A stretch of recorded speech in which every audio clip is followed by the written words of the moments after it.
Viewers, कैसे हैं आप लोग। स्वागत है आपका शेयर बाजार ज्ञान की एक और वीडियो में। और आज इस वीडियो में हम बात करने वाले हैं अभी अभी आए यूएस इन्फ्लेशन डेटा के बारे में। आधा घंटा पहले यूएस में इन्फ्लेशन के नंबर्स आ गए हैं नवंबर के महीने के लिए। और आप देख ही सकते हो कि डाउ फ्यूचर्स 2% ऊपर है। 750 पॉइंट की तेजी ऑलरेडी डाउ फ्यूचर्स के अंदर में दिखा रहा है। तो क्या मायना है इसका, क्यों ये डाउ फ्यूचर्स ऊपर है और इसका क्या इम्पैक्ट आएगा हमारी मार्केट्स में, क्या इन्फ्लेशन के नंबर्स है, सारी डिटेल इस वीडियो में मैं आपको देने वाला हूँ। चलिए शुरू करते हैं।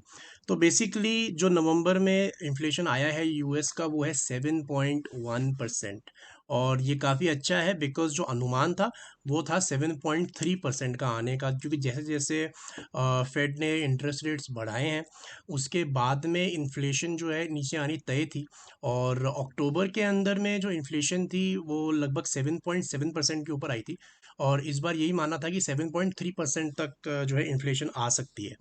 लेकिन उससे भी अच्छी 7.1% के ऊपर भी इन्फ्लेशन जो है वो आई है यूएस की। और उसी का नतीजा है कि 700 पॉइंट डाउ ऊपर है बिकॉज एक्सपेक्टेशन से अच्छा एक रिजल्ट जो है यहाँ देखने को मिलता है। अब इससे इम्पैक्ट क्या होगा, देखिए जैसे हमको पता है कि यूएस फेड लगातार इंटरेस्ट रेट्स बढ़ा रहा है। और अभी तक पिछले 4 बारी में 75 बेसिस पॉइंट हर बार बढ़ाया है। और अब ये माना जा रहा है बिकॉज अब धीरे धीरे इन्फ्लेशन जो पहले 9% के ऊपर पहुंच चुकी थी अब वो 7% के करीब आ गई है। तो यही मानना है कल के आने वाली फेड पॉलिसी का कि अब शायद थोड़ा डोविश स्टैंड जो है फेड चेयरमैन जेरम पावेल लेंगे।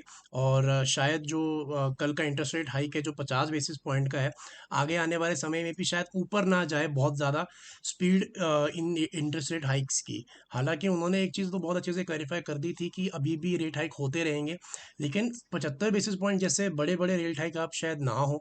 और आने वाले समय के अंदर में शायद अब 50 बेसिस पॉइंट जैसे दिसंबर में हो रहे हैं, अगली मीटिंग फरवरी में है फेड की, तो हो सकता है उस टाइम के ऊपर में जो रेट हाइक हो वो 25 बेसिस पॉइंट या 35 बेसिस पॉइंट ऐसे करके धीरे धीरे करके बढ़ाए। उससे अल्टीमेटली होगा ये कि इकोनॉमी स्लो डाउन का जो प्रॉब्लम माना जा रहा था वो इतना ज़्यादा ना हो। क्योंकि अगर इन्फ्लेशन आपकी कम आ रही है और अगर आपके इंटरेस्ट रेट्स कम बढ़ रहे हैं तो आपकी डिमांड में इतना ज़्यादा प्रॉब्लम नहीं आता है और इकोनॉमी जो है आपकी रहती है रिसेशन कम आएगा या फिर आने के चांसेस कम हो जाते हैं। अब ये तो कल पता चलेगा फेड की पॉलिसी के अंदर में कि क्या बोलते हैं वो। अब ये हम जान लेते हैं कि आज के इन्फ्लेशन डेटा की वजह से हमारे मार्केट्स के ऊपर क्या असर पड़ेगा। देखिए आज 18,600 के ऊपर में हमारी मार्केट्स बंद हुई हैं। और जिस तरीके के डाउ फ्यूचर्स हैं डेफिनेटली कल एक गैप अप ओपनिंग हमें मिल सकती है। अगर 700-800 पॉइंट का अभी ओपनिंग दिखा रहा है, थोड़ा सेल ऑफ भी आता है और मान लीजिए डाउ यहाँ से 300-400 पॉइंट ऊपर बंद होता है, तो काफ़ी हद तक पॉसिबल है कि हमारा एसजीएक्स निफ्टी भी 200, 250, 350 पॉइंट्स जो है ऊपर की तरफ शो करे। तो मेरा मानना ये है कि देखिए दो चीज़ें हो सकती हैं, क्योंकि कल एक बहुत बड़ा इवेंट है। कल यूएस फेड की पॉलिसी आनी है तो सारी की सारी तेज़ी आज होगी ऐसा लगता है मुश्किल है। लेकिन अब सवाल ये आ जाता है कि क्या हमारे मार्केट्स में नया हाई दोबारा बनेगा। 18,887 का हाई तो ऑलरेडी बना चुकी है एक बारी मार्केट्स। तो मैं आपको एक लेवल दे देता हूँ। मेरा मानना ये है कि कल की डेट में अगर निफ्टी की क्लोजिंग 18,664 के ऊपर होती है, यहाँ से 60 पॉइंट ऊपर, जो कि काफ़ी लाइकली है, बट यू नेवर नो।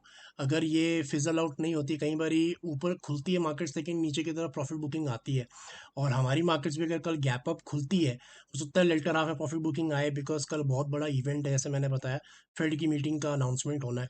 तो अगर ये क्लोजिंग जो है 3:30 बजे अगर मार्केट्स 18,664 के ऊपर बंद होती है तो मेरा मानना है that we are headed again towards a all time high.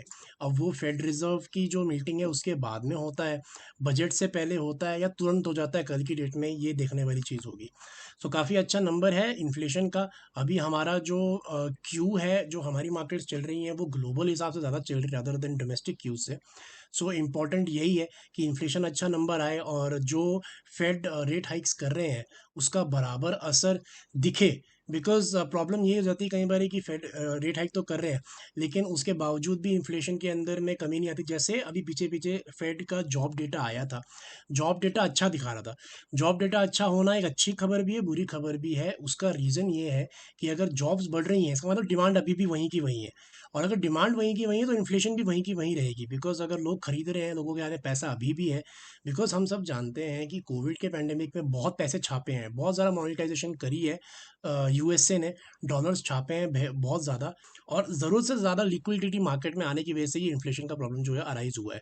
तो जो 9% की इन्फ्लेशन है अब 7% पे आ गई है, और कल के रेट हाइक के बाद में जो दिसंबर की इन्फ्लेशन आएगी, इसके अंदर में डेफिनेटली क्रूड का भी एक बहुत बड़ा इम्पैक्ट है, क्योंकि क्रूड भी सस्ता हो रहा है तो उससे भी एक फ़र्क पड़ता है। तो यही मैटर करेगा, कल के रेट हाइक के बाद में हो सकता है दिसंबर का जो इन्फ्लेशन आया अब वो फाइनली 7% के नीचे आए। एक बात आपको ध्यान में रखनी है कि जो चेयरमैन साहब है उन्होंने ये कहा है कि उनका जो टारगेट है इन्फ्लेशन का वो 2.5% के करीब है।